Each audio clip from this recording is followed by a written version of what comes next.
And what the Senate does is it makes law and it changes public policy.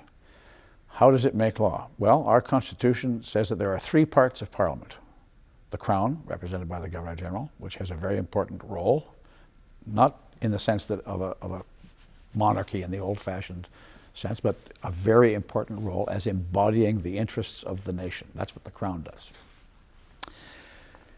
The House of Commons, of which the government is supposed to be a function, but sometimes it's the other way around, and the Senate. And the House of Commons and the Senate are identically equal in terms of their powers under the Constitution, with two minor exceptions, which I won't bother getting into, but they're, for all intents and purposes, identical in their power. And nothing, no proposal of a law or an amendment to a law can become a law in Canada. It's called a bill when it's proposed. And it can't become an act of Parliament until it is agreed upon in its identical form down to the last comma by both houses of Parliament and the Crown. The Crown's approval is called the royal assent. And it's very rarely, I think it's only been withheld once in Canada, but it can be withheld. But both houses of Parliament have to agree on it, or it isn't going to happen. That's the most important function of the Senate, is approving, examining proposals for law which come sometimes from the House of Commons, but sometimes are introduced in the Senate, and making sure that they're right and that they will do what they have said that they're going to do and that they won't do something that they're not supposed to do. And that is really the Senate's job. It's the quality control department.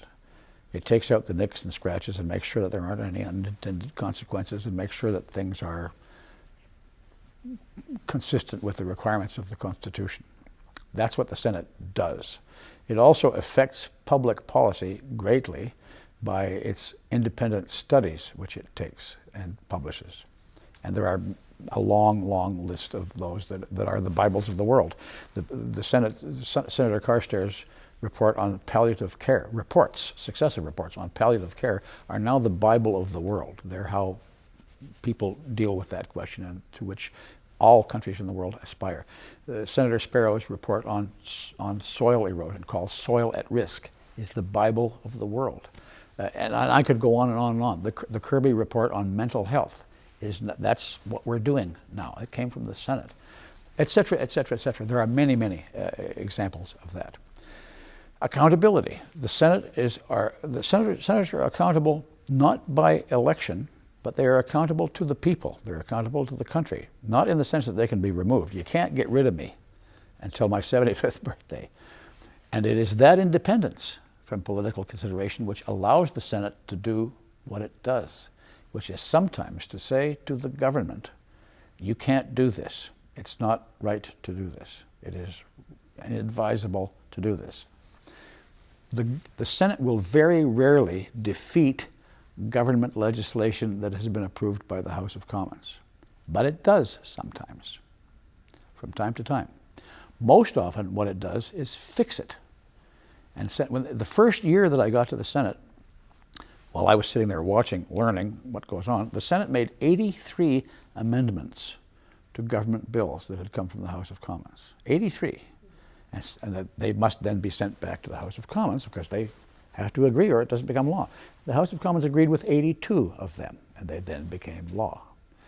They didn't quite agree with the 83rd one. It came back, a compromise was reached, and it then became law. In the Senate, we have, because we are independent of political considerations, we don't have to get elected. We don't owe anybody anything. We don't have to have the right colored lawn signs in the next election. Nobody has to sign my nomination papers, and I don't have to ask you for $5,000 to help me get elected, so I owe you something. You can't get rid of me. So that independence is what allows the Senate to do what it does in the way that it does it. That's the way the Senate is now. If we want to change the Senate, and there are many people who think that it should be changed, I am among them, it has to be changed very, very carefully and in a way that it will retain a degree of that independence.